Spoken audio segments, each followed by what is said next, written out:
Baik Bapak, mari sekali lagi kita berdoa. Bapa di surga, sebentar lagi kami akan mendengar bagaimana Tuhan menyapa dalam kehidupan kami, dalam sebagaimana kebenaran firman Tuhan, dan khususnya tradisi yang kami imani sebagaimana kami orang Reform, kami mengingat kembali akan tradisi yang mula-mula Tuhan percayakan oleh para reformator, bagaimana hanya melalui iman Tuhan kami dibenarkan, dan ini semua adalah kasih karunia Tuhan. Ini bukan karena kuat gagah hebat kami dapat mendapatkan iman daripada Tuhan. Dan biar ini juga Tuhan meteraikan dalam kehidupan kami menjalani hari-hari dengan pekerjaan ataupun kegiatan tanggung jawab Tuhan percayakan. Sekali lagi kami punya iman yang hidup, yang terus bertumbuh dan juga berbuah di hadapan Tuhan. Terima kasih Tuhan juga berkati khususnya untuk hamba dapat menyampaikan dengan baik, bertanggung jawab di hadapan Tuhan. Di dalam nama putra-Mu Tuhan kami berdoa. Amin. Ya Ibu Bapak, kita hari ini akan belajar ya salah satu tema yang cukup krusial di dalam kehidupan kita sebagai orang Kristen ya, yaitu mengenai tentang iman ya. Ini juga sangat grounded ya di dalam kehidupan masyarakat pun juga terkadang ya, kamu menghidupi iman yang seperti apa ya? Jangan pun ngomong iman gitu ya. Agamamu apa atau kepercayaanmu apa? Kamu kenapa hari Minggu itu beribadah ke gereja gitu ya. Biasanya jadi ini ada suatu tema yang sangat krusial, yang sangat grounded dari bawah, pergumulan dari bawah. Tapi kita belajar ya, ada salah satu tema yang baik mengenai sola fide. Bukan hanya ngomong tentang iman, tetapi bagaimana ya melalui iman kita dibenarkan. Ya, jadi kita bukan hanya asal percaya. Ya, aku percaya ya, pokoknya aku percaya ya, pokoknya gitu ya. Jadi kita belajar mengenai kenapa sih melalui iman itu kita bisa dibenarkan oleh karena kemurahan Tuhan. Ya Ibu Bapak, kita bisa buka Alkitab kita di dalam surat Roma pasal yang pertama ayat 17. Ya, surat Roma pasal yang pertama ayat yang ke-17.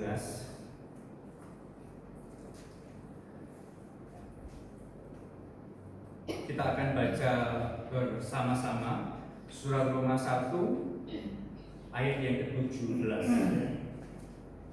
Kalau sudah menemukan, kita bisa baca bersama-sama. 2, 3. Sebab di dalamnya kebenaran Allah yang bertolak dari iman dan yang dipimpin kepada iman.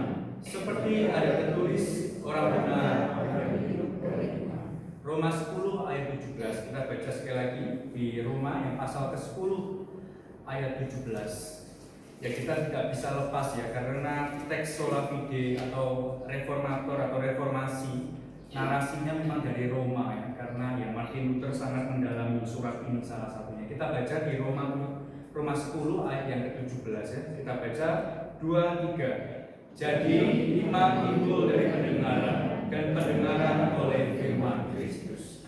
Ya Ibu Bapak, seperti yang sempat saya singgung tadi ya, bagaimana surat Roma itu berbicara tentang mengenai ya narasi yang memang didengungkan oleh para reformator ya, atau para reformasi pada saat itu, mengenai bagaimana teks yang memang diajarkan bagaimana melalui iman kamu itu dibenarkan, melalui iman kamu itu mendapatkan pengampunan oleh karena kemurahan Tuhan. Tapi yang menjadi pertanyaan kita yang besar itu Bapak ya, apakah setiap orang yang mengaku Kristen itu pasti memiliki iman yang benar ya? Ini bukan hanya berbicara mengenai iman, tapi iman yang benar. Apakah setiap orang Kristen ya, orang yang mengaku ya, aku itu anaknya Tuhan gitu ya, aku itu ya ditebus oleh karena Kristus Yesus. Apakah mereka itu bukan hanya memiliki iman saja atau iman yang benar di dalam kehidupannya? Ya, tentu jawabannya belum tentu. Ya, sekali lagi, jawabannya belum tentu orang itu memiliki iman yang benar di dalam khususnya Kristus. Karena sekali lagi, yang mempengaruhi iman di dalam kehidupan perjalanannya adalah bagaimana relasinya dengan Tuhan. Ya, dari sekali lagi, apakah pasti itu belum tentu memiliki iman yang benar di hadapan Tuhan. Bapak Ibu, surat Roma ini ya di dalam ayat yang ke-17 tadi, sebelumnya kalau kita baca sebelumnya Ibu Bapak, kita bisa melihat bagaimana ya Injil yang dimaksud di dalam surat Roma itu dimensinya sangat luas. Ya, kalau kita ngomong mengenai Injil, pasti orang ngomong ya Injil itu kabar baik, secara sederhana ya. Injil itu kabar baik, dimensinya cuma satu, yaitu Injil adalah keselamatan ya. Dimensinya satu, sangat sempit, dan ini mungkin juga menjadi koreksi bagi kita ya Bapak ya.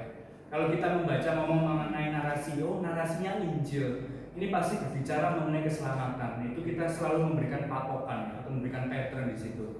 Tapi sebenarnya Injil itu dimensinya benar-benar sangat luas. Ibu bapak, kalau kita melihat dimensinya, kalau kita bergeser sedikit ya, kita bisa melihat kok di dalam Injil, di dalam kabar baik, kita melihat bagaimana Allah kita itu Allah yang setia, Allah yang faithfulness, Allah yang setia menepati janjinya. Ini jelas, dimensinya benar-benar sangat luas. Ya, kalau kita bisa melihat Allah kita Allah yang setia, jadi ada Allah yang kasih, ada Allah yang adil, dan itu nyata di dalam salib Kristus.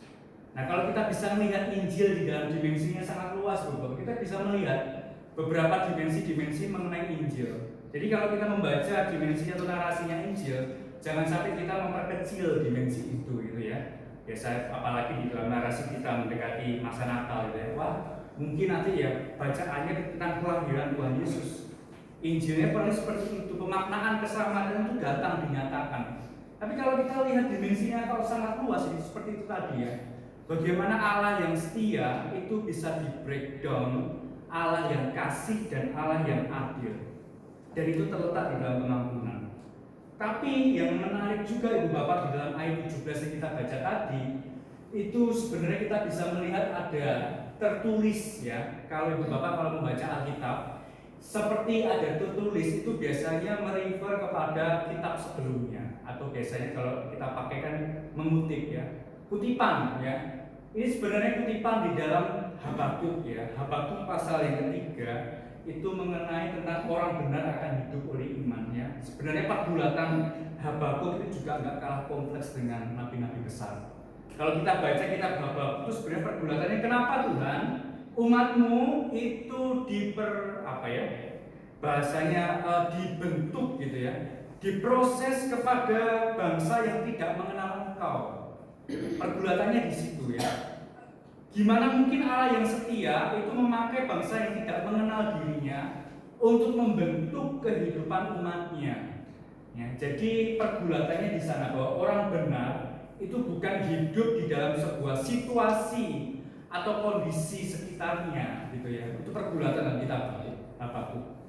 Dan nyatanya Habakuk menjawab bahwa ya, orang benar itu hidup oleh karena iman di hadapan Tuhan.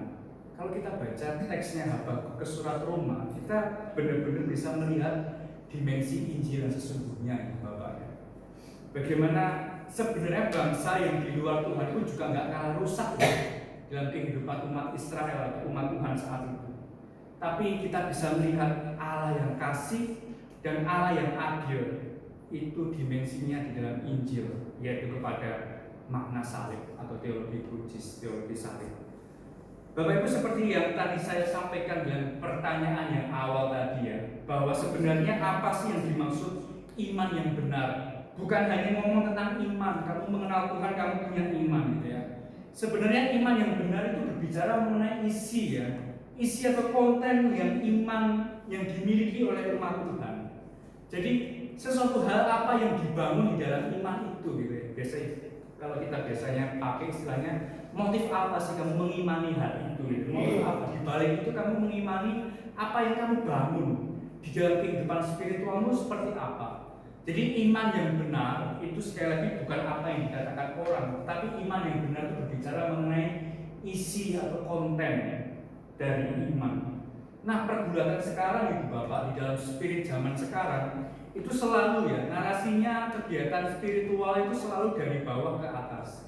Seperti beberapa saya sempat singgung Ibu Bapak ya, di dalam beberapa minggu yang lalu kita belajar bagaimana firman Tuhan itu diproyeksikan dari atas ke bawah ya. Firman Tuhan itu diproyeksikan dari atas ke bawah. Demikian juga dalam kehidupan spiritual kita. Kalau Tuhan nggak menyingkapkan itu, kita jelas nggak bisa melihat. Ya, kita nggak bisa. Ya sekali lagi ini inisiatifnya Tuhan. Tidak ada andil daripada manusia. Nah sekarang yang menjadi pergulatannya Ibu Bapak bahwa ya spiritnya adalah di pos era kita sekarang, era postmodern sekarang itu ya new age ya, bahwa setiap manusia itu memiliki sebuah kebijaksanaan ya, atau ya biasanya mereka mengambil sebuah, kamu itu sebenarnya punya sesuatu ya di dalam kehidupanmu supaya kamu itu benar-benar ya bisa mengendalikan apa yang ada di dunia. Nah, Ibu Bapak, kalau narasi ini dikembangkan ya, ini sangat-sangat berbahaya. Orang sekali lagi nggak butuh apa itu ya Tuhan ya. Manusia itu sekali lagi nggak butuh apa itu namanya Injil, sedangkan kita diutus oleh Tuhan ya. Beritakan Injil itu ya, narasikan Injil itu gitu ya, sampai ke penghujung bumi ya. Jadi kalau narasi ini dibangun secara ya, sekali lagi ini mungkin juga menjadi pergumulan kita, dan ini juga ada sekarang spirit seperti ini gitu ya. Jadi setiap orang memiliki sebuah kebijaksanaan, dan itu kalau dikembangkan benar-benar sangat berbahaya. Nah, Ibu Bapak yang dikasih Tuhan, sebenarnya apa sih kita belajar mengenai sola fide ya? Atau melalui iman itu kita dibenarkan? Melalui iman kita dibenarkan. Kita belajar bahwa iman yang benar itu timbul dari sebuah kemurnian. Ya, kalau seperti yang sempat saya katakan, spirit zaman sekarang atau spiritual zaman sekarang itu bukan dari sebuah kemurnian gitu ya. Ya, segala sesuatu ya harus tren, kita harus ikuti tren. Ya, kalau dalam penyembahannya modelnya seperti ini harus ikut tren. Yaitu sekali lagi, spirit apa yang dibangun? Bukan dari atas ke bawah, tapi ke bawah dan ke atas ya. Iman yang benar itu timbul dari sebuah kemurnian. Kalau kita baca seperti teks yang sudah kita baca tadi, Bapak, sebab di dalamnya itu nyata kebenaran Allah ya. Kalau kita bisa lihat bagian ini sangat indah, Bapak ya. Iman yang benar itu timbul dari sebuah kemurnian. Kemurnian yang apa? Kemurnian yang timbul dari sebuah kebenaran Allah. Orang bagaimana bisa mengakui dia memiliki iman yang benar kalau dia tidak memposisikan kebenaran Allah itu nyata di dalam kehidupannya. Saya membaca itu langsung tertegun, Bapak ya. Karena saya selalu kalau di dalam Roma pasal 1 itu biasanya di ayat 16 ya. Injil itu adalah kekuatan Allah yang menyelamatkan. Saya hanya berhenti di situ. Tapi kalau kita baca di teks yang kita baca tadi ya, bahwa ya benar loh. Iman itu sekali lagi ya timbul dari sebuah kemurnian. Iman itu nggak bisa di-create, nggak bisa diciptakan oleh manusia itu sendiri, gitu ya. Iman itu nggak bisa diciptakan oleh manusia itu sendiri. Pasti akan pada mulanya aduh capek, gitu ya. Capek, letih, lesu, karena spiritnya dibangun dari bawah, bukan karena Tuhan yang menganugerahkan di dalam hidupnya. Kalau kita memahami hal ini, Bapak, ya sekali lagi kita bersyukur kita ya memiliki sebuah tradisi reform bahwa Allah itu berdaulat di dalam kehidupan kita, khususnya di dalam keselamatan yang Tuhan anugerahkan di dalam kehidupan kita. Jadi sebelum nyata kebenaran Allah ini, kita bisa melihat bertolak dari iman dan memimpin kepada iman tadi. Bapak Ibu, di dalam Alkitab kemurnian iman itu selalu dirusak oleh manusia itu sendiri ya. Kalau kita melihat ada narasi misal menara yang awal dalam Kejadian itu ya, itu pasti dirusak gitu ya, dirusak oleh namanya manusia itu sendiri. Demikian juga dalam kehidupan kita ya. Tuhan sekali lagi sudah memberikan, dinyatakan ada Alkitab, tapi ya lebih suka kepercayaan yang ini kayaknya lebih membangun di dalam spiritual kehidupanku, di dalam kehidupan yang mungkin bisa ya sekali lagi dengan ayat-ayat pilihan, dengan ayat-ayat yang bagus itu menolong ya. Kalau aku letih lesu dalam pekerjaanku, wah kayaknya cocok nih Matius 11:28 ya. Marilah kepadaku semua yang letih lesu. Atau dalam Roma 8:8, segala sesuatu Allah itu berdaulat mendatangkan kebaikan ya. Tapi kalau kita belajar tentang mengenai kemurnian, itu kita belajar seperti narasi di awal tadi. Tuhan juga pakai kok sesuatu yang tidak enak dalam hidup kita untuk membentuk hidup kita. Di dalam reformasi, Bapak, kita juga belajar sebuah spirit ya mengenai yaitu kaum Puritan. Wah, ini kalau para diskusi-diskusi itu saling suka ya. Gak usah tentang diskusi ini dan itu, tapi kita bisa harus belajar menghidupi firman itu. Nah, kita belajar dari sebuah tradisi yang baik mengenai kaum Puritan. Kaum Puritan ini muncul kira-kira ya di Inggris ya, akhir abad 16. Jadi pasca masa reformasi 1517 ya, kita masuk di dalam abad 16. Kita bisa melihat bahwa ya spiritual Puritan ini sangat digandrungi ya. Karena orang saat itu sangat tidak percaya bagaimana agama itu bisa bercampur aduk dengan apa itu namanya negara. Orang benar-benar sangat menguak pada saat itu ya, sehingga muncullah kaum ini ya. Kenapa Puritan itu sangat istimewa ya? Mereka itu benar-benar ya membaca Alkitab dengan teks yang murni, tidak disentuh dengan ya sekarang kan banyak kan para pembicara atau orang yang mengakunya itu ya hamba Tuhan itu sekolah teologi, atau berdiskusi, tapi pada ujungnya dia hanya memakai Alkitab itu memakai sentuhan misal kayak psikologis, sesuatu hal yang dimainkan supaya orang itu memiliki sebuah spirit yang bukan sesuatu yang letaknya kepada iman yang murni gitu ya. Tapi Puritan kita belajar bahwa kesalehan sejati, iman yang timbul itu bukan sesuatu hal yang pasif, Bapak. Ya benar kita dianugerahkan, tapi kita juga memiliki sebuah apa ya ketertarikan bagaimana kita bisa menghidupi iman yang benar tersebut. Dan saya sangat suka belajar mengenai kaum Puritan ya. Mereka itu kalau devotion Bapak, kalau mereka itu merenungkan misal bacaan buku gitu ya, mereka sangat mendalam ya.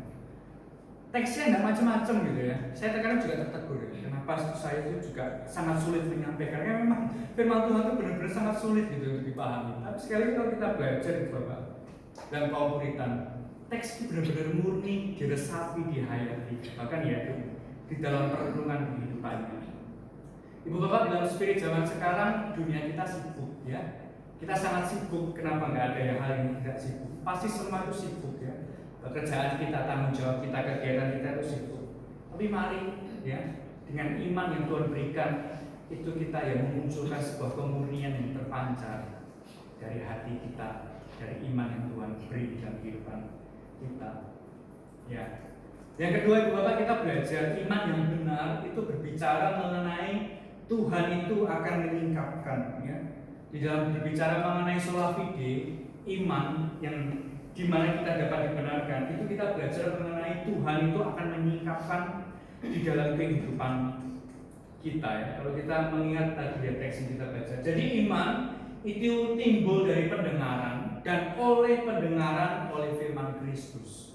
Ya, jadi kalau kita lihat bagaimana Tuhan itu menyingkapkan itu enggak jauh daripada apa perkataan dalam firman-Nya ya. Jadi iman timbul dari pendengaran dan oleh pendengaran firman Tuhan atau firman Kristus. Yang menjadi pertanyaan terkadang gini loh orang ya, kita nggak usah menginjili gitu ya, kita nggak usah memberitakan firman Tuhan, percuma gitu ya, karena Tuhan itu sudah menetapkan ya. Kalau kita belajar tentang PA kemarin ada penetapan single juga penetapan double ya.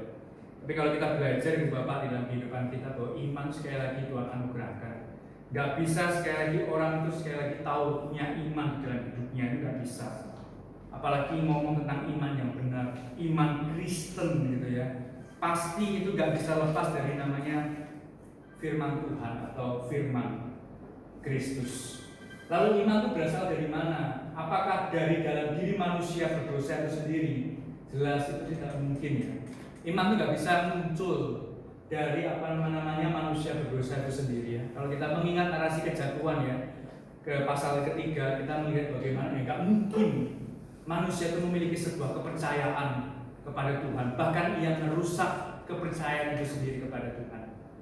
Atau apakah iman itu tumbuh di dalam diri kita ya?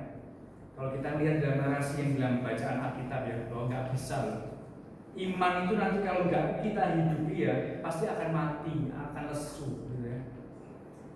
Jadi nggak ada sebuah unsur yang ya ketidaksengajaan, semua harus disengaja dalam pertumbuhan iman kita untuk kita bertumbuh, untuk kita mendengar firman Tuhan di dalam kehidupan kita. Sola fide fokus itu kepada justification Bapak, kepada pembenaran. Melalui iman Tuhan itu menyingkapkan ini loh, kamu itu diberikan pengampunan itu karena kamu itu memiliki iman yang benar di hadapan Tuhan ya. Jadi sekali lagi kenapa Tuhan itu mau di dalam iman itu kita disingkapkan ya. Ini juga sebenarnya kan spirit para reformator itu Bapak ya. Para reformator juga gitu kan. Muncul dari sebuah iman yang murni ya. Muncul dari sebuah iman di mana Tuhan itu menyingkapkan ada suatu problem loh di sini. Ada suatu pengajaran yang nggak sesuai loh dengan apa yang aku berikan dalam kehidupan dunia ini ya. Bagaimana ya Tuhan singkapkan dalam diri mereka sehingga mereka memiliki sebuah hal yang notis ya. Mereka sangat kritis di dalam bagian ini bahwa ada suatu hal yang salah mengenai konsep pembenaran, mengenai konsep di mana orang itu memiliki iman itu ya kamu itu dibenarkan oleh karena iman. Jadi beberapa iman itu timbul dari pendengaran dan oleh pendengaran oleh firman Kristus. Dalam kehidupan sebagaimana orang kita sebagai orang reform kita harus belajar itu namanya Ordo Salutis ya. Ordo Salutis itu ya tingkatan tentang mengenai belajar bagaimana keselamatan itu diperoleh, ya. Keselamatan itu diberikan oleh Tuhan sehingga itu manusia memperolehnya, ya. Dalam waktu Saulus kita belajar bahwa firman Tuhan itu dipakai untuk bagaimana orang itu bisa percaya, orang itu bisa mengenal Tuhan. Terkadang yang menjadi problem saat ini gitu ya. Ya orang terkadang ngomong ya kamu tuh sok rohani, nah, itu berbahaya ya. Kamu sok rohani apa-apa dikit Alkitab. Tapi pada kenyataannya ya kita butuh itu gitu. Kita butuh sesuatu yang memang di luar kita. Kuasa yang besar dalam kehidupan kita yaitu Tuhan melalui firman-Nya gitu ya. Jadi sekali lagi kita nggak bisa lepas daripada Tuhan. Kita harus selalu gitu ya. Kalau digambarkan itu baik sekali ya.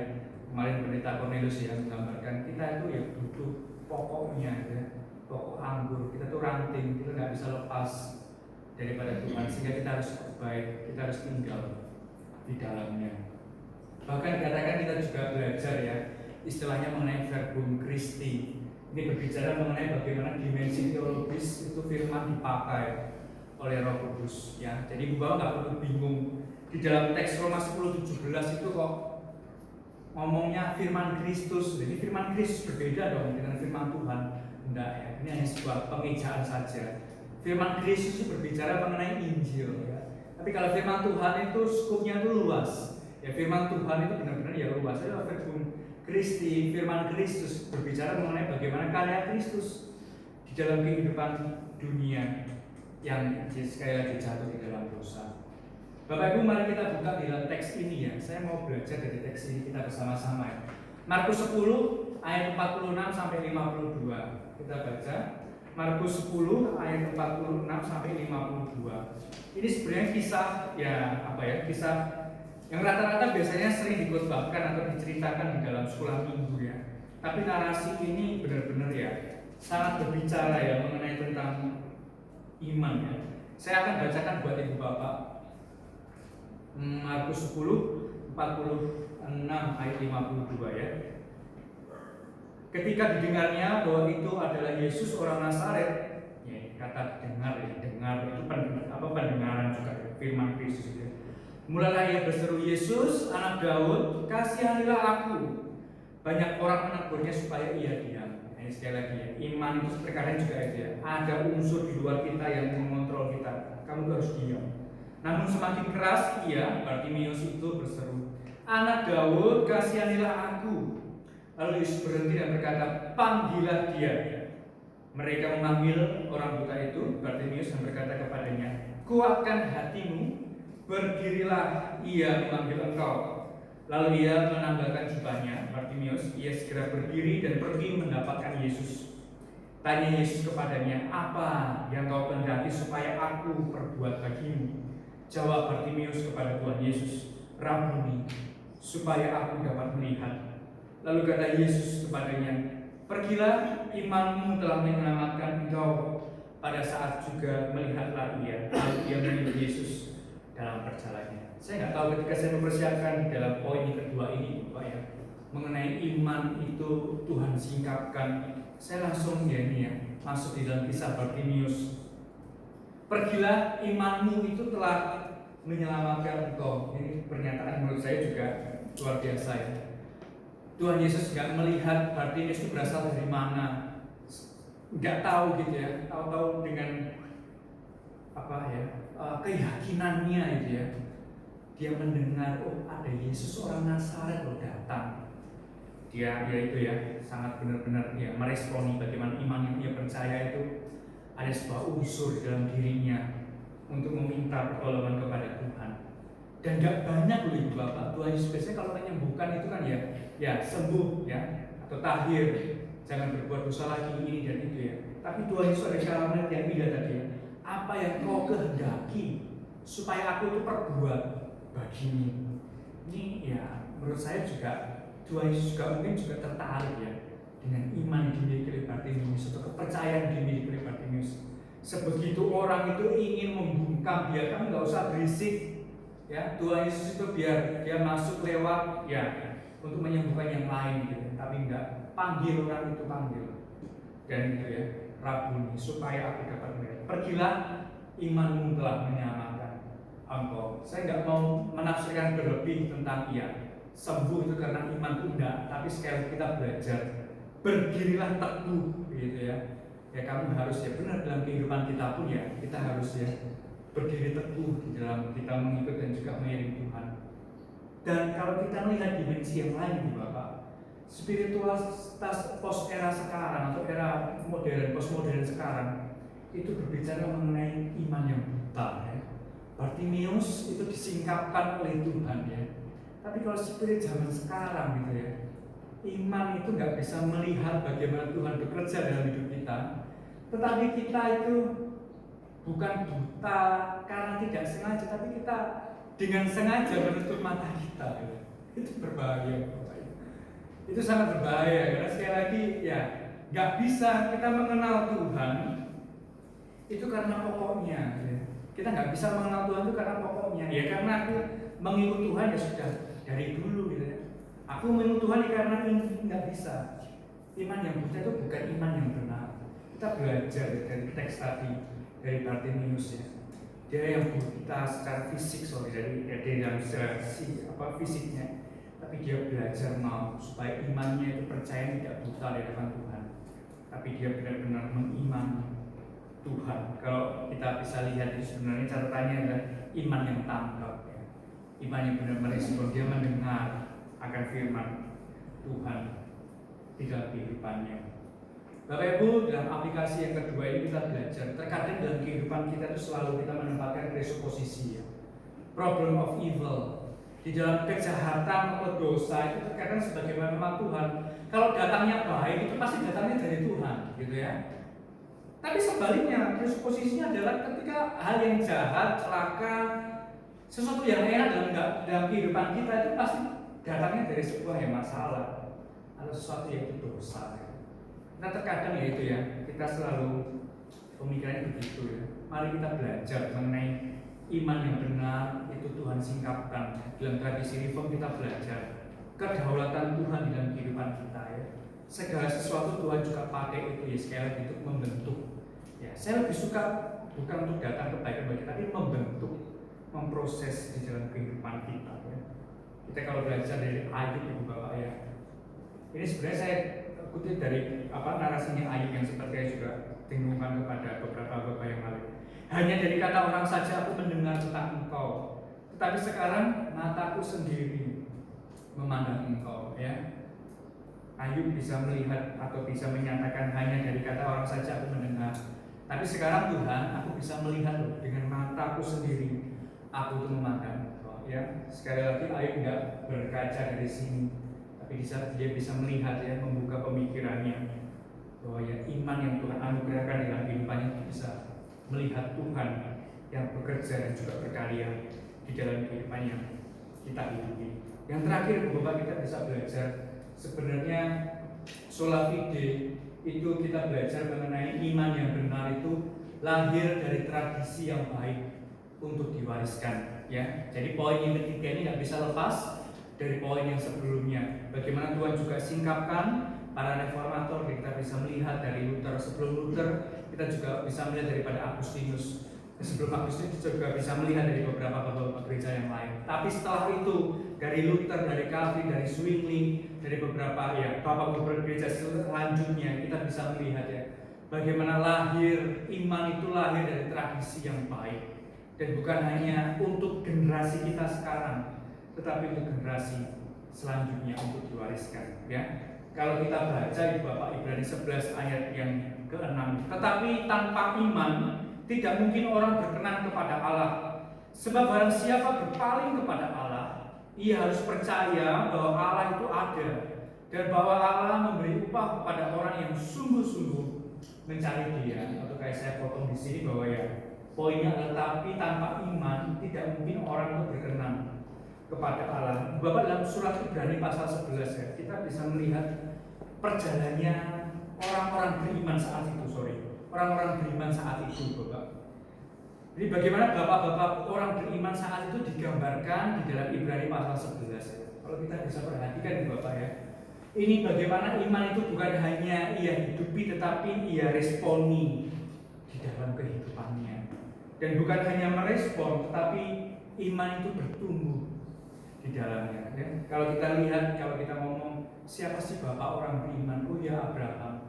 Tapi kalau kita lihat di dalam generasi selanjutnya, tradisi iman itu diwariskan ke generasi selanjutnya dan gak berhenti khususnya oleh bapak Abraham.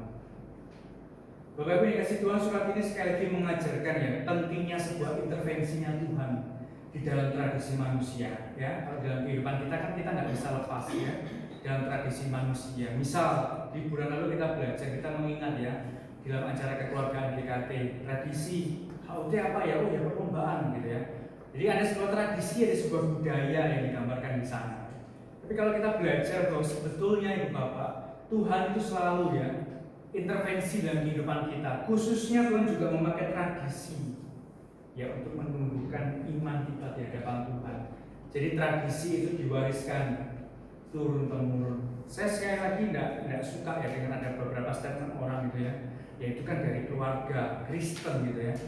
Yaitu anak-anaknya dari dulu sudah Kristen enggak? Menurut saya itu enggak. Itu menurut saya juga sebuah proses. Juga bukan hal yang mudah juga menghidupi orang yang Kristennya sudah berpuluh-puluh tahun gitu ya. Dari ibu bapak yang sudah senior pun juga begitu ya.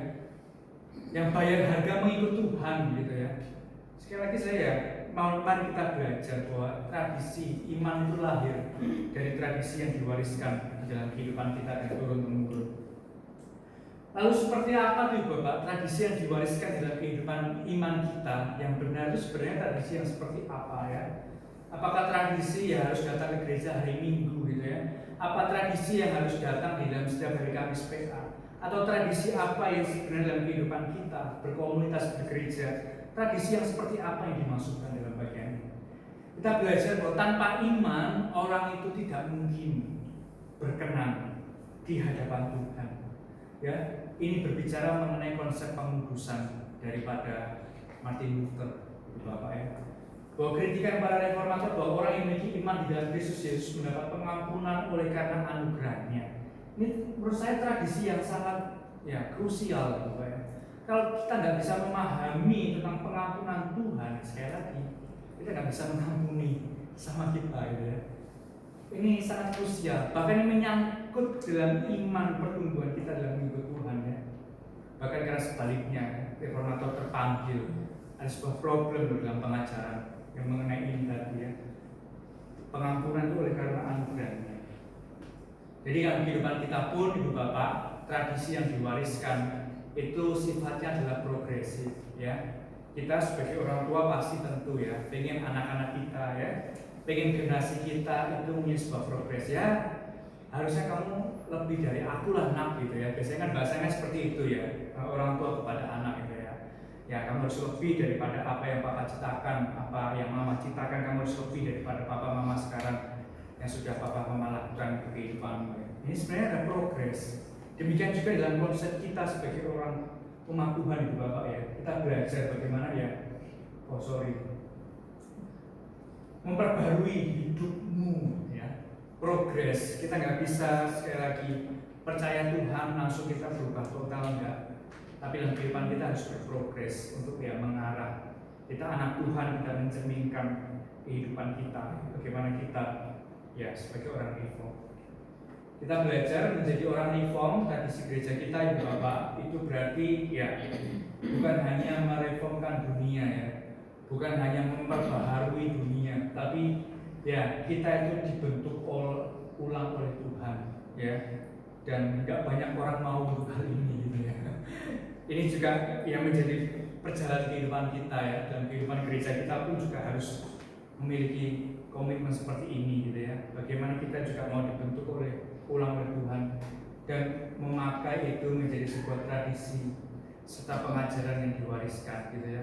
Kalau kita bisa pada ending akhirnya nanti gitu ya, kita bisa menasihati anak-anak kita gitu ya. Kamu harus setia loh nak gitu ya. Papa mama dulu setia di gereja, kamu juga harus setia ke depannya, nggak boleh meninggalkan Tuhan, mengutamakan Tuhan dalam hidup, mencari Tuhan gitu ya.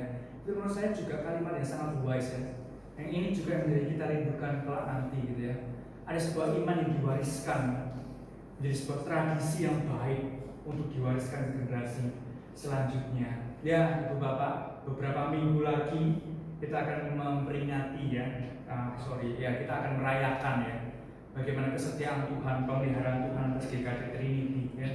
Kita belajar, kita bersyukur bahwa gereja kita juga memiliki sebuah tradisi, ada di rel yang benar juga ya, tradisi yang menurut saya ya perlu ya dipertanggungjawabkan secara sejarah, secara historical, secara doktrin juga, dan kita bersyukur untuk hal itu. Ya mari kita menumbuhkan hal ini ya, bahwa sola fide itu narasi iman, melalui iman kita dibenarkan. Demikian dalam pertumbuhan gereja kita pun kita selalu ya ingin rindu untuk ya mengembangkan iman itu, bagaimana itu jemaat hidup yang bergereja dan sebagainya. Sola fide, soli Deo gloria. Mari kita berdoa. Bapak, terima kasih sekali lagi kami sudah mendengar Tuhan menyapa dalam kehidupan kami. Bagaimana Tuhan juga memakai secara historical, secara sejarah, bagaimana orang-orang yang setia, orang-orang yang memiliki kemurnian iman di hadapan Tuhan, bahkan mereka tak gentar untuk menghadapi mungkin orang-orang yang mengencam dalam kehidupan mereka. Bagaimana pengampunan itu berasal daripada Tuhan. Dan kami bersyukur bagaimana kami juga memiliki sebuah iman yang benar di hadapan Tuhan. Dan kiranya Tuhan dalam kehidupan kami pun kami juga dapat menjalani hari-hari bersama dengan Tuhan. Bagaimana kami Tuhan juga sikapkan dalam hal-hal apa yang Tuhan rindukan dalam kehidupan kami. Karena dalam perjalanan kehidupan kami tidak bisa lepas daripada Tuhan, kami tidak bisa lepas daripada kebenaran firman Tuhan. Ajar kami selalu berpaut di hadapan Tuhan.